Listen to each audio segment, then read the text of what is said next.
Bendiciones, bendición y vida eterna. Su amigo pastor Wilson.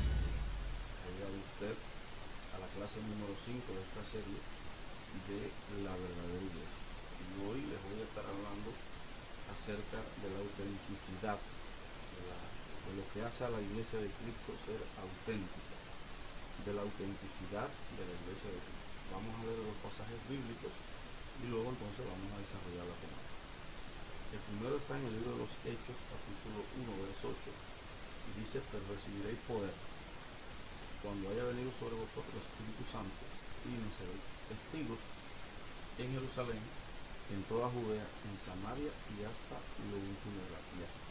En el libro de Mateo, capítulo 16, verso 18, literalmente dice: y yo también te digo que tú eres Pedro, y que sobre esta roca edificaré mi iglesia, y las puertas del Hades no prevalecerán contra ella. Bien. Vemos a Cristo dando en dos pasajes diferentes y en diferentes momentos, dando una declaración acerca de las características de la verdadera iglesia. En el libro de Hechos, capítulo 1, verso 8, Jesús le dice a los discípulos que para que se cumpliera lo que le había dicho a Pedro en el capítulo 16, verso 18 de Mateo, respecto a que las fuerzas del infierno no dominarían a la iglesia, para que se cumpliera aquello, ellos tendrían que esperar a que llegara la promesa del Padre y llenar a la iglesia de poder. O sea, en Mateo 16, 18, Cristo dice que su iglesia no podía ser dominada por el infierno.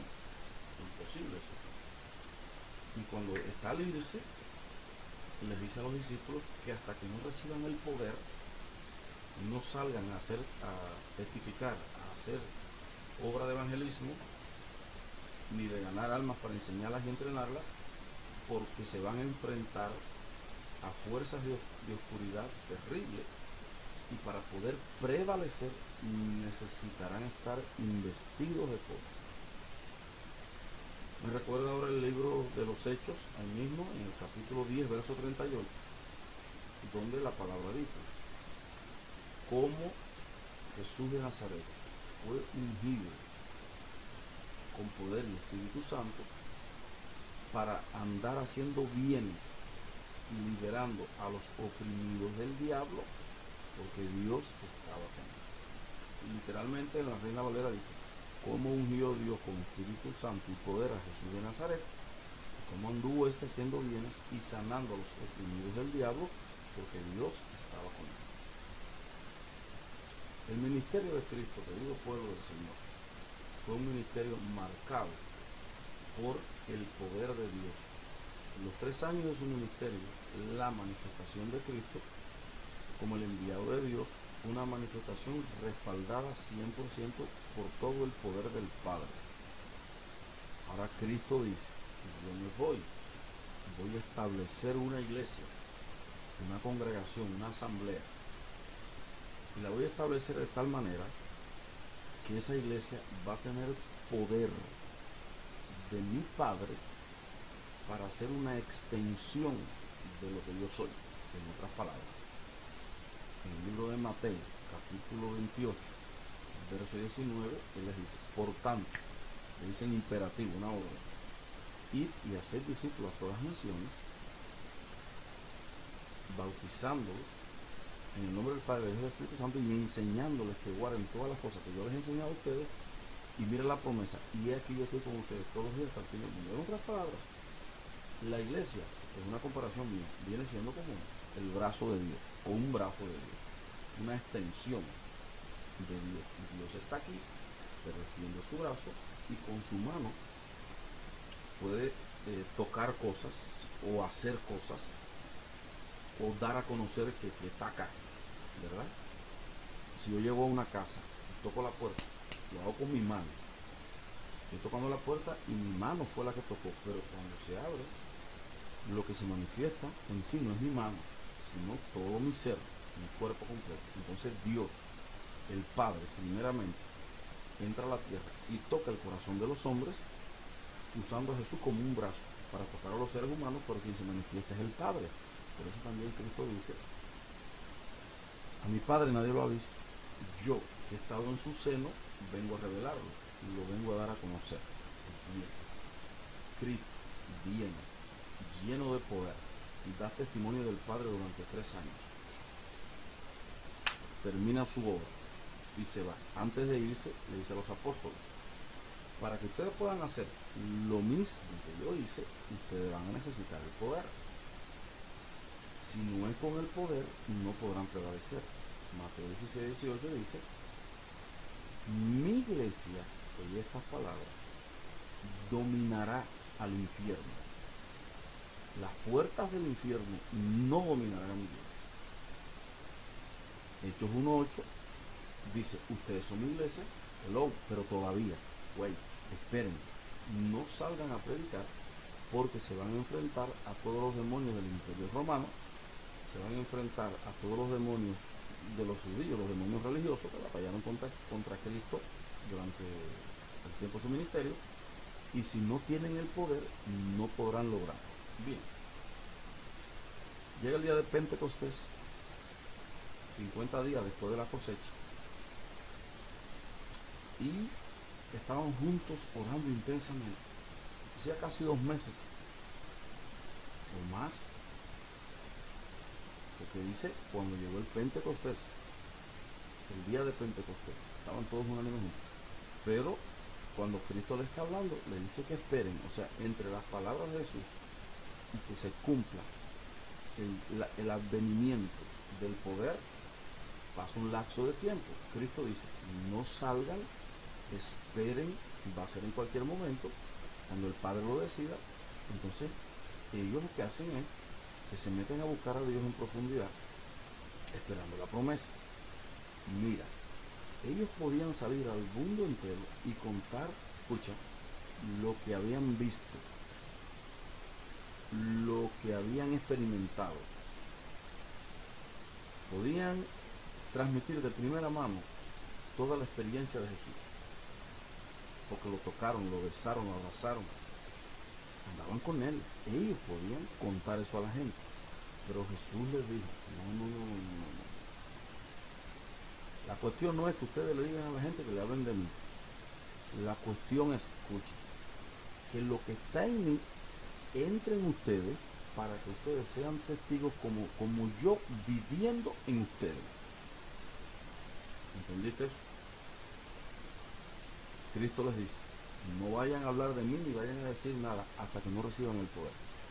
Porque cuando reciban el poder, que sean investidos del poder de lo alto, entonces no es que van a hablar de mí, sino que yo, dentro de ustedes, daré testimonio de mí y de mi Padre, que fue el que me envió. Entonces, en el libro de Marcos,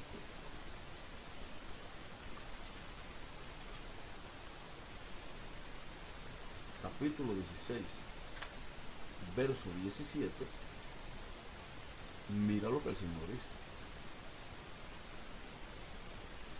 De 17 al 20. Mira lo que dice. Dice: y estas señales seguirán a los que creen. 2 puntos. En mi nombre. ¿Te das cuenta? ¿Te das cuenta? Que es Él, no es la iglesia, no son los seres humanos que son habilidosos, que son diestros, que son inteligentes, que no se trata de eso.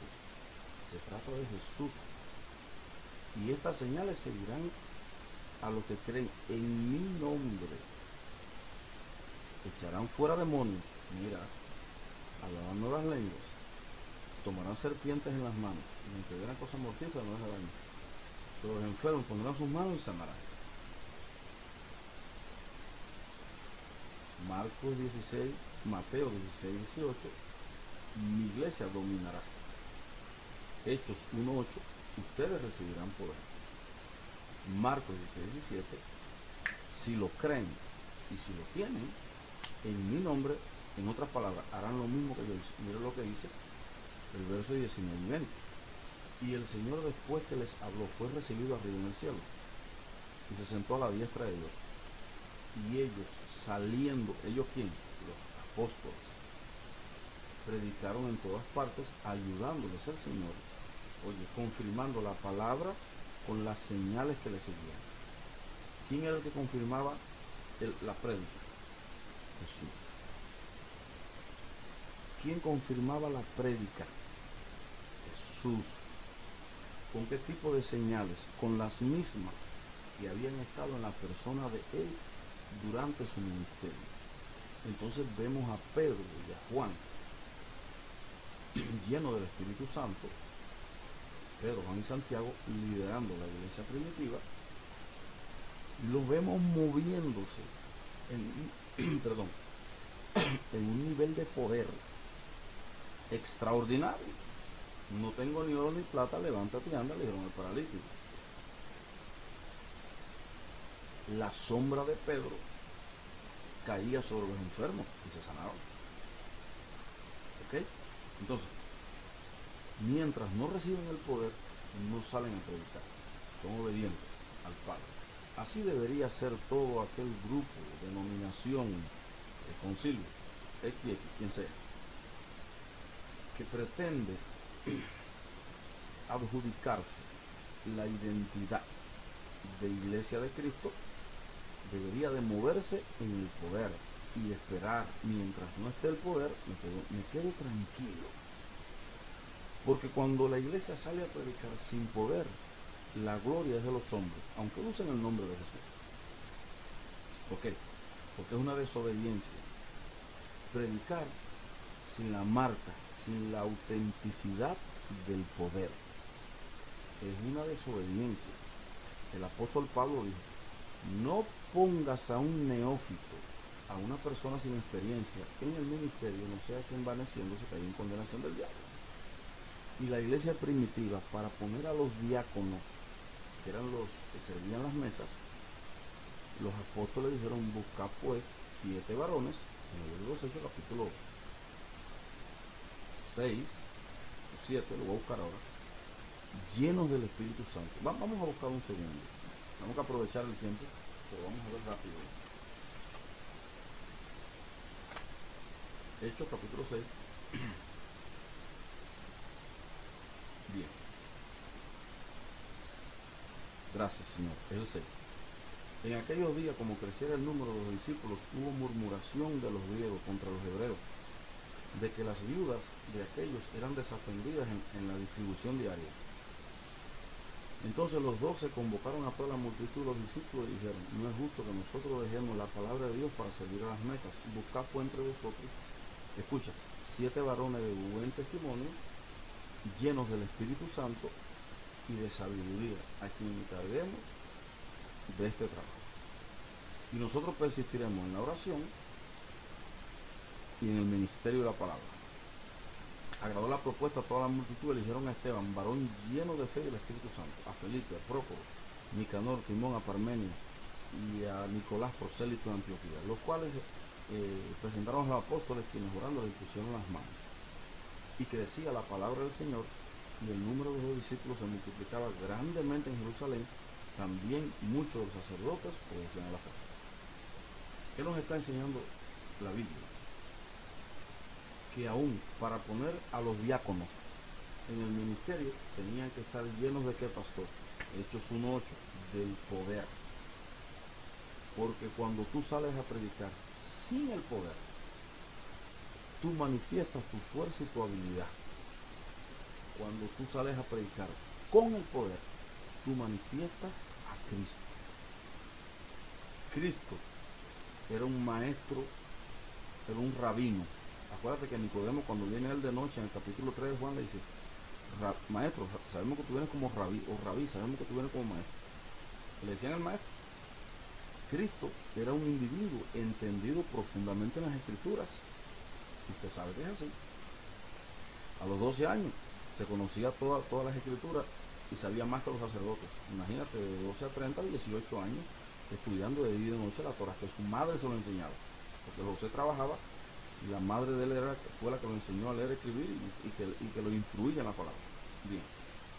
En la costumbre judía era así. El hombre estaba en el campo y la madre instruyendo a los hijos. Bien. Jesús, cuando llega a los 30 años, necesita recibir el poder, aunque era hijo de Dios. ¿Por qué? Porque si él predicaba por el conocimiento que tenía, aun cuando hablara del Altísimo, se trataba de él. Pero cuando va a bautizarse, que el Espíritu Santo viene sobre él y lo llena, entonces dice que Jesús, en el poder del Espíritu, el Espíritu Santo lo llevó para ser tentado con el diablo. Pero cuando regresó de allá, entonces comenzó el ministerio de poder. Y él mismo dijo: si no creen en mis palabras, crean en mis obras. Porque las palabras que yo hablo, no las hablo por mi propia cuenta, sino el Padre que mora en mí, Él hace las obras. ¿Ves? ¿Quién moraba en Cristo? El Padre. ¿Qué hizo Cristo para salir a evangelizar? Fue lleno del Espíritu Santo. Hechos 10:38, ya te lo dije, te lo repito. Cómo ungió Dios con Espíritu Santo y con poder a Jesús de Nazaret, y cómo anduvo haciendo bien y sanando a los oprimidos del diablo, porque yo estaba con él. Isaías 61 dice: el Espíritu de Dios está sobre mí, porque me envió Jehová. Hay una descripción: libertar a los cautivos, sanar a los enfermos, vendar de corazón quebrantado, ordenar que a los afligidos de Sion se les dé manto de alegría en lugar del espíritu angustiado, apertura de cárcel, etcétera, etcétera, etcétera. Y es el mismo texto que él lee cuando entra a la sinagoga judía, en el libro de Lucas, cuando él entra el sábado, que abre y lee Isaías 61 y dice: hoy se cumplió esta escritura, Isaías 61 del 1 en adelante. Entonces tú sabes que intentaron lanzarlo por un despeñadero porque decían que estaba blasfemando, que eso era falso. Ahora bien, el propósito de Cristo, el propósito del Padre, es que su Hijo, para que sea auténtico, tenga poder para hacer señales, prodigios y milagros. El propósito de Cristo, para que glorifique al Padre, tú sabes que él lo dijo: no hago nada por mi propia cuenta, sino el Padre que mora en mí, él hace las obras. Cristo viene a los apóstoles y les dice: con el conocimiento que ustedes tienen, ustedes pueden ir y testificar, pero va a ser la manifestación de ustedes como persona, no va a ser la manifestación mía. Porque para que sea mi manifestación, yo necesito venir sobre ustedes en el Espíritu. Bien, entonces ellos son obedientes y esperan. Son llenos del Espíritu Santo, y ahí es cuando hacen el milagro, o cuando hacen muchos milagros, y la gente se queda asombrada. Ellos dicen: ¿por qué nos miran a nosotros como si fuésemos dioses? Sino que este hombre ha sido sanado por el nombre de Jesús. ¿Puedes verlo? Bien. Pastor, ¿qué es lo que hace a la iglesia de Cristo auténtica? La autenticidad de la iglesia del Señor. Bien, vámonos a la primera carta a los Corintios.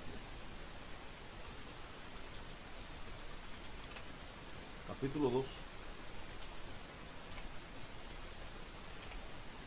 Versos 4 y 5.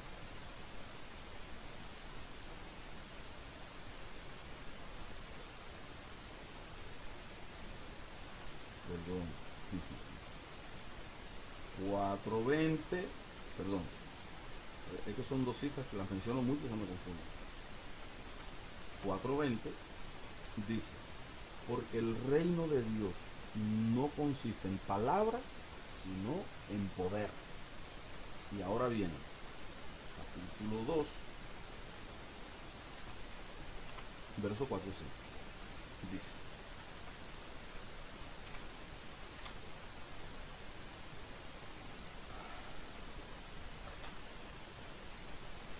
y ni mi palabra, ni mi predicación fue con palabra de humana sabiduría. Pablo, acuérdate que es licenciado, doctor en Biblia, en Escritura, en la Torá, en la Taná, en la cultura griega. Era un tipo súper entendido. Y mira lo que él dice: ni mi palabra, ni mi predicación fue con palabra humana, de humana sabiduría, sino con demostración del Espíritu y de poder. Verso 5: para que vuestra fe no esté fundada en las palabras o en la sabiduría de los hombres, sino en el poder de Dios. ¿Qué es lo que hace auténtica a la iglesia de Cristo? El poder. Entonces, vamos camino a la conclusión. La autenticación, la autenticidad de la iglesia de Jesús, como lo fue el ministerio de Cristo y el ministerio de los apóstoles, la autenticación o la autenticidad es el poder. Si la iglesia no tiene poder para echar fuera demonios, para sanar a los enfermos, resucitar a los muertos, profetizar, ministrar, en esa potencia, está en la carne, está en su propio conocimiento, está en su propia interpretación de la Biblia. ¿Por qué, pastor? Hermano querido, es tan evidente que no necesito mencionarlo más. Cristo lo dijo: recibiré el poder para que para que me sean testigos. En otras palabras, lo auténtico de la iglesia es el poder para que pueda glorificar a Cristo, porque Él es poderoso. Si la iglesia no tiene la manifestación del poder, la iglesia anda en la sabiduría de sus ancianos, en el conocimiento de sus pastores y en la dirección del corazón de los que la gobiernan y la dirigen, no en el nombre de Cristo. Porque cuando un enfermo viene a la iglesia y se sana, ¿qué dice? Gracias a Cristo. Cuando un mudo recibe el hablar otra vez, ¿qué dice? Gracias a Cristo. Pero si en la iglesia no hay manifestación de poder, nadie glorifica a Dios. Usted dirá: pastor, nosotros sí alabamos a Dios y decimos, no. Eso los discípulos también lo decían. Pero Cristo dijo: pero espérense, con todo lo que saben y con todo lo que me vieron y me aman, no es suficiente. No es suficiente. ¿Por qué? Porque lo suficiente es el poder para liberar la autenticidad. Lo dijo Pedro, lo dijo Pablo, lo dice la Biblia, lo dice Jesús. Conclusión: ya estamos en el declive del mensaje. Mateo 7:23 dice: y en aquel día muchos me dirán: Señor, Señor, apartaos de mí. Y yo os diré: nunca, Señor, Señor, en tu nombre se llaman fuera demonios. Y Él dirá: apartado de mí, nunca os conocí, hacedores de maldad. Algunos dicen que la iglesia no tiene que hacer milagros porque Cristo va a decir hacedores de maldad. No. Cristo no condena los milagros. Cristo condena la maldad que hacen algunos que trabajan con demonios, hacen señales, prodigios y milagros con demonios del infierno, pero viven en pecado. Entonces esa gente, pues claro que no se va a salvar. Pero eso no tiene nada que ver con la iglesia, porque la iglesia es santa, limpia, sin mancha, pero llena de poder hasta la médula. Entonces, en el libro de los Efesios, capítulo 1, versículo del 15 al 23, te lo dejo como tarea, léelo para que veas que cosa es la iglesia. Dice que la iglesia tiene autoridad sobre los principados, potestades, y Cristo es la cabeza. Él es la parte principal, o Él es la cabeza, no la parte principal. Él es el que lo dirige todo. La cabeza dirige el cuerpo, tú lo sabes. Te quitan una pierna y tu cuerpo se sigue dirigiendo por la cabeza, pero si te quitan la cabeza, nada funciona. Entonces, cuando Cristo es la cabeza de la iglesia, Él va a provocar que este brazo se mueva, que estos dedos toquen, agarren, que esta boca hable. Él va a provocar que todo funcione. Cuando Cristo no puede hacer eso en la iglesia, el Señor de la iglesia es el pastor, son los ancianos, es la institución, es la denominación o ministerio, sea quien sea. Pastor, ¿cuál es la conclusión final de toda esta enseñanza? Porque tenemos 23 minutos.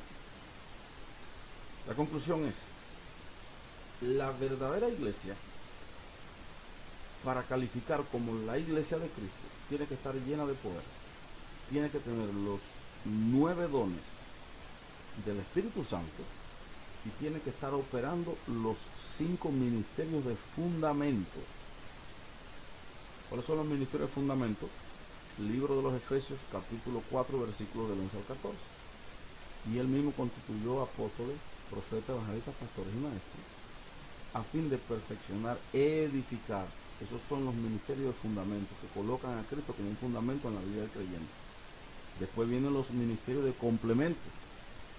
Son todos los otros ministerios que se mueven en la iglesia que completan a estos 5. Entonces, la iglesia que no tenga los 9 dones del Espíritu Santo, los 5 ministerios de fundamento y el resto de los ministerios de complemento, que son muchos, pueden ser, no sé, lo que Dios quiera, conforman a la verdadera iglesia, ¿verdad? ¿Por qué? Porque Cristo dijo, mi iglesia me glorificará, tendrá mi marca, tendrá poder, tendrá señales y tendrá prodigios. ¿Qué pasa con una iglesia donde no se mueve el poder de Dios? Que no hay sanidades, no hay poder. Esa iglesia, ahí hay dos cosas. En primer lugar, puede ser una iglesia falsa, con doctrinas de demonios, o puede ser una iglesia verdadera, pero frenada y mal enseñada. Entonces, ¿qué es lo que está haciendo Cristo en estos tiempos? Me está levantando a mí como profeta y a otros más para enseñar estas cosas, para que la iglesia por sí misma sea conducida a buscar el poder. En todas las iglesias que son de Cristo tienen que estar los 9 dones del Espíritu, los 5 ministerios de fundamento y todos los otros ministerios de complemento, para que la iglesia esté completa. Entonces, si donde tú estás no pasa eso, tienes que empezar a orar y cuestionar por qué no pasa. Si te dicen en esa iglesia que estos tiempos no son de milagros, que no son de señales, que no son de la manifestación total de Cristo, esa gente, lastimosamente hay que decirlo, son anticristos. ¿Por qué? Porque están en contra de lo que es auténtico y lo que es de Jesús.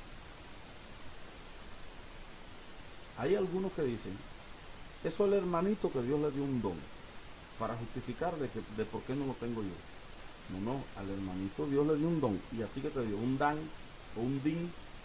Si Dios le dio un don a aquel, a ti te dio otro, porque la Biblia dice que el Espíritu Santo reparte y da a todos, a cada uno, da aunque sea uno, pero dones de poder, no la habilidad esa que tú tienes de adivinación, o que tú estudiaste psicología y con tu psicología tú puedes canalizar a la gente y sacar la información o mirar los ojos y ver cosas. No, eso no. Unción real de Dios. No puede faltar la palabra de ciencia, la palabra de sabiduría, palabra de fe, el don de sanidad, el don de milagros, etcétera, etcétera, los 9 dones del Espíritu Santo. Entonces, querida iglesia del Señor, hemos concluido. ¿Cuál es la autenticidad de la iglesia verdadera? El poder. Toda iglesia que no tenga poder es directamente de Satanás, aunque hable de Cristo, o es de Cristo, pero está engañada y mal enseñada. Sea un grupo pequeño, o sean 500 o sean 1000. Bendición y vida eterna. Aquí en este video te voy a dejar abajo en los comentarios, te voy a dejar algunos links para que tú veas en el nombre de Cristo, cuando yo hago las oraciones que hago en línea, las cosas que pasan. Muchos de ustedes son testigos porque saben que es verdad. Y eso no pasa por mí. Si pasara, es más, que si fuera una manifestación mía, no pasara. ¿Por qué? Porque ningún hombre tiene poder. Ahora, cuando la gente se sana, es Él a través de mi persona. Es Él operando y haciendo sus milagros y sus sanidades, sus liberaciones y lo que haga falta en favor del pueblo. El sello de la iglesia auténtica es el poder. Que Dios te bendiga. Bendición y vida eterna. Shalom. Pronto estaremos con la clase número 6. Éxito.